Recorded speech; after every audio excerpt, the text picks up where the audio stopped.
जय श्री कृष्णा दोस्तों, बीएसएनआर फैमिली में आपका स्वागत है। दोस्तों, नवरात्रि के बहुत ही शुभ दिन चल रहे हैं और नवरात्रि इस बार बहुत ही शुभ संयोग लेकर आई है। 90 वर्षों के बाद ऐसा शुभ संयोग देखने को मिल रहा है और इस महीने में देखिए 4 ग्रह राशि परिवर्तन कर रहे हैं, जिसके कारण 9 भाग्यशाली राशियों को बहुत ही श्रेष्ठ संतान प्राप्ति के योग बन रहे हैं।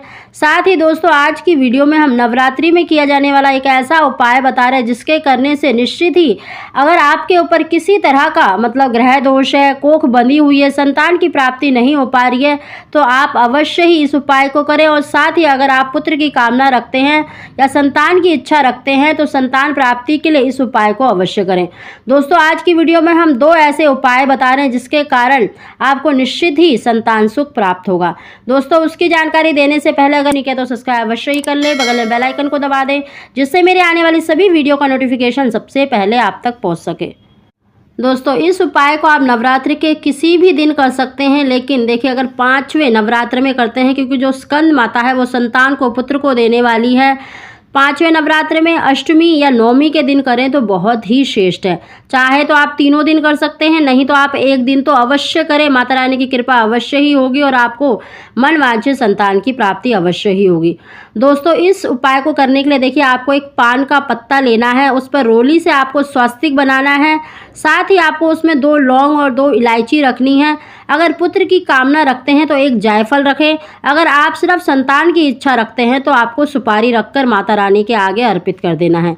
साथ ही दोस्तों, आपको एक घी का दीपक जलाना है और आपको संतान गोपाल मंत्र का अधिक से अधिक जाप करना है।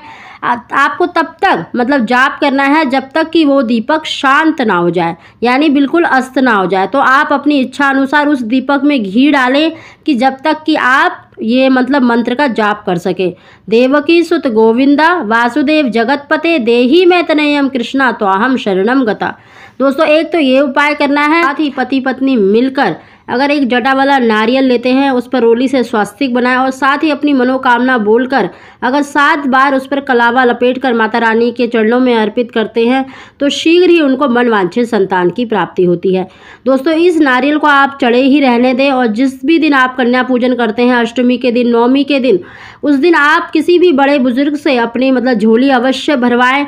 और साथ ही अगर इसमें से देखिए जो 3 आँख बनी होती हैं, वहाँ पर अगर आपको नारियल का बीज निकलता है जो चावल के दाने जितना होता है, अगर वो निकल आता है तो स्त्री अवश्य ही उसको ग्रहण कर ले, बिना चबाए उसको निगल जाए, गंगा जल से या पानी से निगल जाए, निश्चित ही उसको पुत्र की प्राप्ति होती है। दोस्तों, इस उपाय को आप 5वें नवरात्र में करें क्योंकि स्कंद माता का दिन है जो संतान को देने वाली है, या अष्टमी के दिन भी कर सकते हैं। साथ ही आपको देखिए 5 काली मिर्च लेनी है और 7 लौंग लेनी है, फूल वाली लौंग। और जिस भी स्त्री को देखिए संतान की प्राप्ति नहीं हो पा रही है किसी ग्रह दोष के कारण, अगर उसकी कोख बंधी हुई है, इस उपाय को आपको देखिए रात को करना है। रात के 8 बजे के बाद आप कभी भी कर सकते हैं। अपने ऊपर से क्लॉकवाइज 7 बार उसार लें और माता रानी के सामने बैठ जाएं और आपको देखिए जो आपने 7 फूल वाली लौंग ली है वो माता रानी के आगे अर्पित कर दें और 5 जो काली मिर्च ली हैं आप अपने सीधे हाथ में रख लें। माता रानी के आगे दीपक जलाएं और दीपक में उसमें घी इतना ही डालें जब तक कि आप मंत्र का जाप कर सकें। दोस्तों, कोख बंधन खोलने के लिए आपको ये उपाय करना है।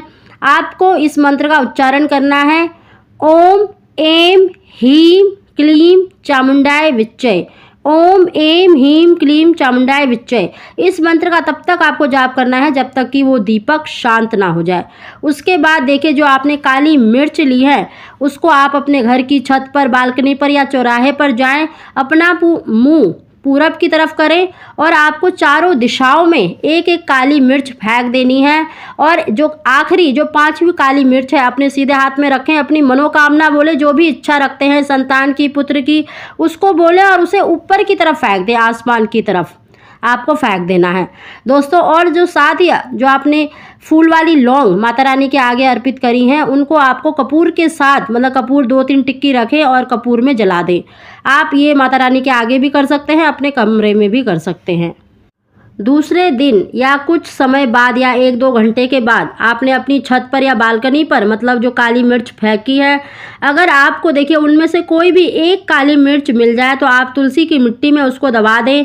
अपनी मनोकामना जो आपने बोली थी उसको बोलकर आप मतलब किसी भी पौधे की मिट्टी में उसको दबा दें। अगर आपको मिल जाती है तो, नहीं मिलती तो कोई बात नहीं।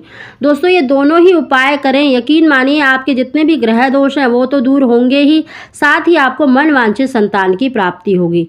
दोस्तों इस उपाय को आप देखिए 5वें नवरात्र में भी कर सकते हैं, सप्तमी के दिन भी कर सकते हैं, अष्टमी के दिन भी कर सकते हैं और नवमी के दिन भी कर सकते हैं। दोस्तों अगर आप 3 दिन करें तो बहुत ही श्रेष्ठ है, नहीं तो आप 1 दिन तो अवश्य करें। निश्चित ही आपका कोख बंधन खुलेगा और आपको संतान की प्राप्ति अवश्य ही होगी। दोस्तों इस उपाय को आपको देखिए गुप्त तरीके से करना है, बिल्कुल भी आप किसी से बात ना करें, मतलब चुपचाप इस उपाय को करें। और जब आप काली मिर्च मतलब चारों दिशाओं में फेंक रहे हैं, ऊपर फेंक रहे हैं, तो आपको पीछे मुड़कर नहीं देखना है उस समय पर। आप चाहें 1 घंटे बाद या आधे घंटे बाद जाकर मतलब वो काली मिर्च उठा सकते हैं, नहीं तो आप दूसरे दिन जाकर भी मतलब उस काली मिर्च अगर आपको मिल जाती है तो उसको आपको मिट्टी में दबा देना है। देखना आपकी जो मनोकामना है वो अवश्य ही पूरी होगी। दोस्तों अगर आपको हमारी जानकारी वीडियो पसंद आई हो तो इसको लाइक अवश्य ही करें। आप सभी को